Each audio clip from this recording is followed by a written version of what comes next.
ಪರಪ್ಪನ ಅಗ್ರಹಾರದಲ್ಲಿ ಕೈದಿಗಳಿಗೆ ರಾಜಾತಿಥ್ಯ ಒಂದು ವಿಚಾರ ಏನಿತ್ತು ಅದರ ಬಗ್ಗೆ ಬೆಂಗಳೂರಿನಲ್ಲಿ ವಿಧಾನ ಪರಿಷತ್ ವಿಪಕ್ಷ ನಾಯಕ ಆಗಿರುವಂತಹ ಛಲವಾದಿ ನಾರಾಯಣಸ್ವಾಮಿ ಅವರು ಹೇಳಿಕೆಯನ್ನು ಕೊಟ್ಟಿದ್ದಾರೆ. ಪರಪ್ಪನ ಅಗ್ರಹಾರದಲ್ಲಿ ಏನು ಕೈದಿಗಳಿಗೆ ಎಲ್ಲ ಒಂದು ವ್ಯವಸ್ಥೆಗಳನ್ನು ಮಾಡಿಕೊಡಲಾಗ್ತಾ ಇತ್ತು, ರಾಜಾತಿಥ್ಯವನ್ನು ಕೊಡಲಾಗ್ತಾ ಇತ್ತು, ಆ ಒಂದು ವಿಚಾರವಾಗಿ ಬೆಂಗಳೂರಿನಲ್ಲಿ ವಿಧಾನ ಪರಿಷತ್ ವಿಪಕ್ಷ ನಾಯಕ ಆಗಿರುವಂತಹ ಛಲವಾದಿ ನಾರಾಯಣಸ್ವಾಮಿ ಅವರು ಮಾತನಾಡಿರುವಂಥದ್ದು. ಪರಪ್ಪನ ಅಗ್ರಹಾರದಲ್ಲಿ ಟಿವಿಗಳನ್ನು ಹಾಕಿಕೊಂಡು ಮಜಾ ಮಾಡ್ತಾ ಇದ್ದಾರೆ ಕೈದಿಗಳು.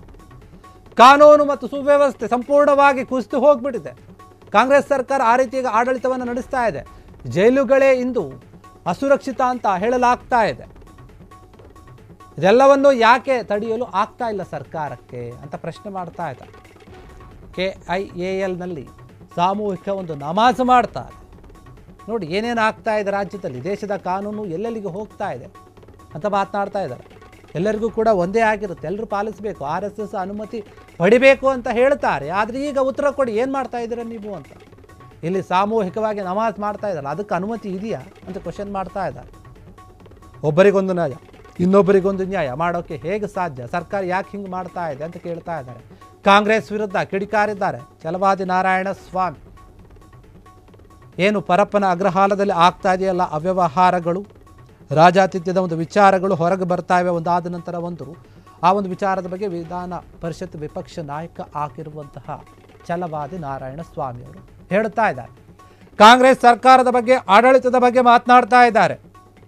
ಯಾಕೆ ಕಾಂಗ್ರೆಸ್ ಈ ರೀತಿಯಾದಂಥ ಒಂದು ತಾರತಮ್ಯ ಮಾಡ್ತಾ ಇದೆ, ನಮಾಜ್ ವಿಚಾರ ಆಗಿರಬಹುದು, RSSಗೆ ಅನುಮತಿ ಕೊಡುವಂಥ ಒಂದು ವಿಚಾರ ಆಗಿರಬಹುದು, ಇವೆಲ್ಲವನ್ನು ಗಮನಿಸಿದಾಗ ರಾಜ್ಯದಲ್ಲಿ ಕಾನೂನು ಸುವ್ಯವಸ್ಥೆ ಹದಗೆಟ್ಟಿದೆ ಅಂತ ಮಾತನಾಡಿರುವಂಥದ್ದು.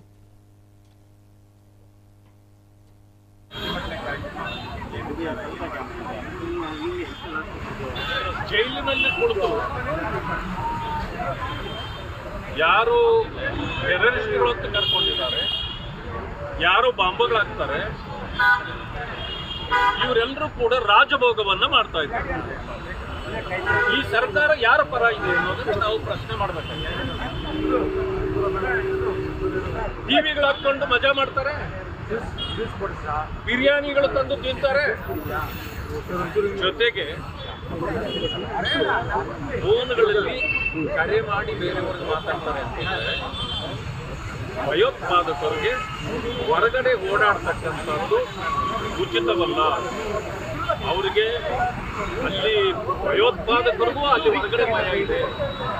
ಆದರೆ ಅವರನ್ನ ತಂದು ಜೈಲಿನಲ್ಲಿಟ್ಟು ಎಲ್ಲ ರಾಜಭೋಗ ಅಂತಕ್ಕಂಥ ಸ್ಥಿತಿಯಲ್ಲಿ ಇವತ್ತು ಸರ್ಕಾರ ಇದೆ. ಇವತ್ತು ಕೂಡ ಆಗ್ತಾ ಇದೆ.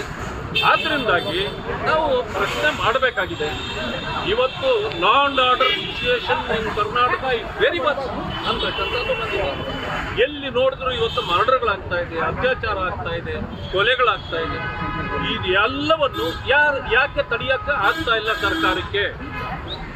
ಮತ್ತೆ ನಿಮ್ಮ ಜೈಲುಗಳೇ ಇವತ್ತು ಅನ್ಸೇಫ್ ಅಂತಕ್ಕಂಥದ್ದಾಗಿದೆ.